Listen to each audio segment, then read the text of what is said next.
million budget, and a $7,000 increase over that is way below 2% or 1%. It comes out to about 0.005%. I really don't, and I understand that the chairman didn't understand in the last meeting why that budget wasn't voted on. It seems to me that this entire budget cycle has gone through with giving people plenty of time to make all the discussions they wanted. And to have it fall down the way it did last week, where you have a $7,000 increase, and they're willing to hold the whole thing up another week and give everybody another week to plan when they could have been doing this for the last 4 months, strikes me as kind of foul. And I also would say that what's happening in Concord for the towns in Carroll County with the cuts in state aid to towns, essentially, I have a list if anybody wants it, of what those costs are to each individual town, but it comes out to a $4 million plus cost to the towns. And to have you sitting back here complaining over $7,000 from what you're doing in Concord is going to cost the towns of Carroll County $4 million in state aid, strikes me as sort of disingenuous. That's about it. Thank you very much. Thank you, Mr. Spencer. Is there any further public input? Yes. Good morning, Susan. Susan Wiley from Sandwich, and I just want to say that 30 years ago, I came to a county commissioners meeting and watched one of the commissioners nod out, and was certainly not welcomed, and we had no coffee, and we were in the old building, and we've come a long way, and I have watched the last 4 years of our county commissioners' work, and I feel like they have done a wonderful job. We have new leadership in so many of our departments. I feel like they've done a wonderful job. It was nice to see 4 years ago that the subcommittees worked, and that when the recommendations from the subcommittees came back to the larger group, that they were listened to. They were tweaked, but there was respect for the work that the subcommittees did. And it sounds and seems to me like that hasn't happened this time. And specifically, I'd like to talk a little bit about the farm. We have a man with a plan, and he has done a wonderful job. He has looked at the management plans. He has looked at all the very many different things that could happen on this land with the labor that we have sitting in the jail. Those people that are sitting in the jail need to have some work to do. It's not going to hurt them one bit. They're strong, able-bodied people. He has worked hard to find them work that is appropriate year-round. He has developed a whole new initiative with the firewood program. And I don't see that anyone has any lack of trust in what he can do. He has proven to us he can do much. New Hampshire right now, and in Carroll County, we have seen agriculture grow. We talk about local food supplies. We talk about food security. We have currently 5 farmers markets in our county. We have 78 or 80 farmers markets in our state. And the word sustainable agriculture comes to mind whenever anyone picks up a newspaper or listens to radio programs. There's lots of work to be done in sustainable agriculture. Carroll County is the place to do it. I'm very disturbed and bothered by the fact that the subcommittee on the farm recommended that we invest some money into livestock. And I would like to think that our representatives are up to speed on how important that is, and will show some support and put that money as needed, and I believe it's a $35,000 item, into the budget so that the farm manager can do what he needs to do. And again, thank you. I think that the Carroll County government has come a long way. I have high regard for all of you for the hard work that you do, but I think the process is very important. And every one of you sat on at least one committee, I guess with the exception of one delegate. Some of you sat on 2 committees, and it feels to me like that work that you've done, you know more than anyone else in this room about the work that went on in subcommittee and about the work of the county, and I would hope that we could respect that. Thank you. Thank you, Ms. Warren. Yes, Chip Alby. Chip Albee. I spent a significant amount of time last night on the budget that you've got before you. And I want to applaud the delegation. I mean, we're looking at the second year in a row with no tax increase. The $7,700 that's sitting there waiting to be put away, I think is going to be easily done. And I have to give you a little bit of the facts that I came up with. When we started in 2008, the nursing home was running a 22% deficit. In 2010, it was down to 9%. They did $1,200,000 turnaround in 2 years. That doesn't happen because of draconian moves by the commissioners or bombastic statements by the delegation. There's no way for anyone in this room, myself included, Sandy included, to know every day-to-day intricacy of efficiencies and savings that are available to the hundreds of workers that work over there. So it's important to remember when you're talking about that particular group over there, that through motivation and through encouragement and through goal setting, we were able to drop their deficit from 22% a year down to 9%. And it could go down even further. I made a statement a couple of years ago when we were talking about the new nursing home that it should in fact pay for itself. Well, we've got a $2 million bond payment this year on that new nursing home. And we're looking at a $7,000 increase, which should go away because we have plenty of money in our surplus. So we're looking at no increase in taxes in spite of a $2 million bond payment that's coming due for the first time this year. That said, the whole county in that period of time, with the exclusion of the sheriff's department, grew at a rate of 9%, which is approximately 3% a year, just about the rate of inflation.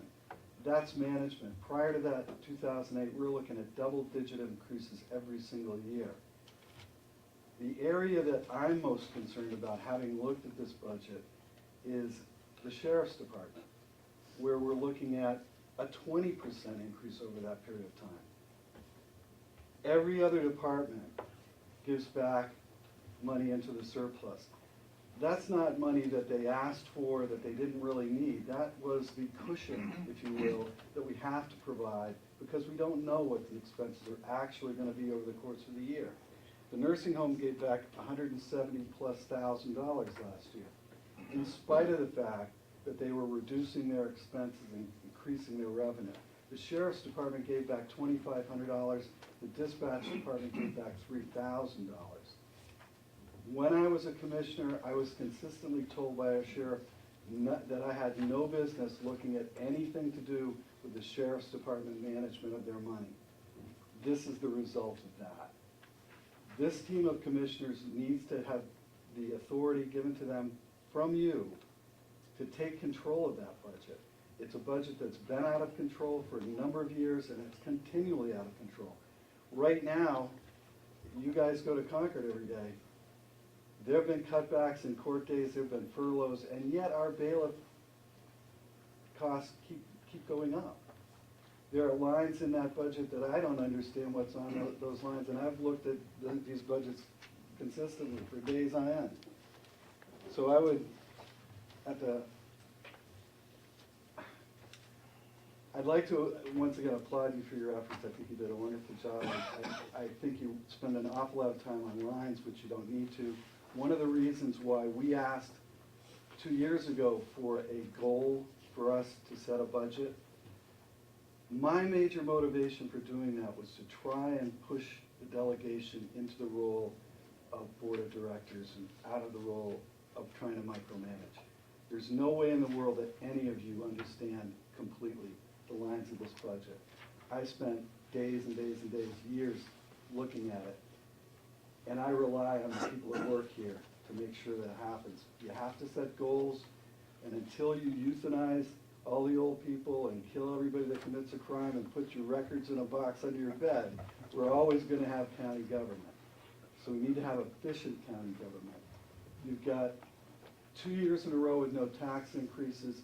If you can maintain the savings on a new nursing home, you should have an opportunity next year to do the same thing. The year after, I'm concerned about, because we need to keep setting goals for our workers and the people that are actually doing the business of county work. they're attainable and reasonable and make county government as efficient as possible. So thank you very much. Thank you. Is there any further public input? Yes, sir. Yeah, Gino Funicello from Jackson. Mhm. I'd like to tell you, I read that article in the Sun the other day, and I always read the hit when my picture's not in it. The thing is, I've been listening to this very good friend of mine for 15 years, a farmer from Jackson, about the old farm, the county farm, when they raised their own crops, when they raised their own pigs and cows, and every year turned somewhat of a little bit of a profit. When you lock people up in jail, we shouldn't get to the point where we think, you know, we're gonna throw away the key, we're gonna leave you in your cell all day, and you can play basketball for exercise. You've got a perfect opportunity here to spend $35,000 or $40,000 on the recommendation of a committee and the guy that maintains the property, to do something to help these people get back into the system by doing something workmanlike. To stand back and say, oh, because we've got a budget crisis, means you gotta cut everything.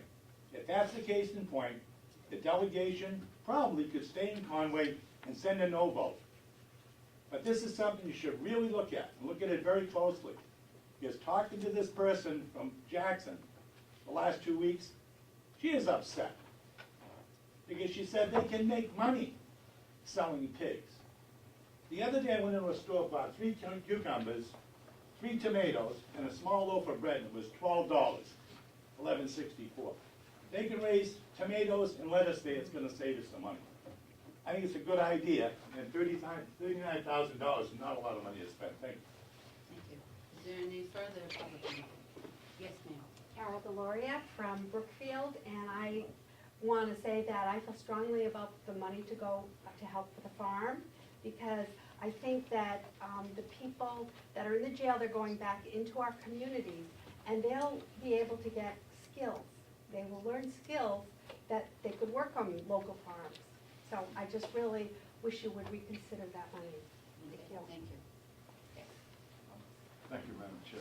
I'm Bob Bridgham from Eaton. I have 2 comments. One is, I had attempted to stay abreast of the budget process, got the commissioner's budget early, and then had not been able to attend meetings, but thought that I could catch up by simply looking at the minutes. But it turned out when I went to the website that I couldn't find any recent minutes that were at all informative. And I'd urge you, just as something that's important to maintain public contact, to keep those minutes up to date. The second is, I followed essentially the process through the newspaper accounts, and it's clear that you've put in a great deal of work, a lot of time. And I hope very much, since you've been able to do all that in public and in county, that you can finish up here today with the budget and not take it down to Concord, for 2 reasons. One is, there's always a suspicion when we do that, that something is going on that really shouldn't happen. I think that has not been the case, but it seems to me, why even have that as a possibility? Let's get it done in public. The second is, you all know what the next few days in Concord are going to look like. It is crazy. And you aren't going to find time to do things in a thoughtful and careful way. So if it requires an extra step today, I'd urge you to take that step. Thank you. Thank you very much, Bob. Is there any further in the public input? Thank you all for coming and listening to us. First of all, I will talk to all of the members about the emails that we send to each other when we are discussing issues. One of the things that happens is that if you send emails to everyone and one of us responds, that becomes the process and beginning of the procedure of how we make our decisions.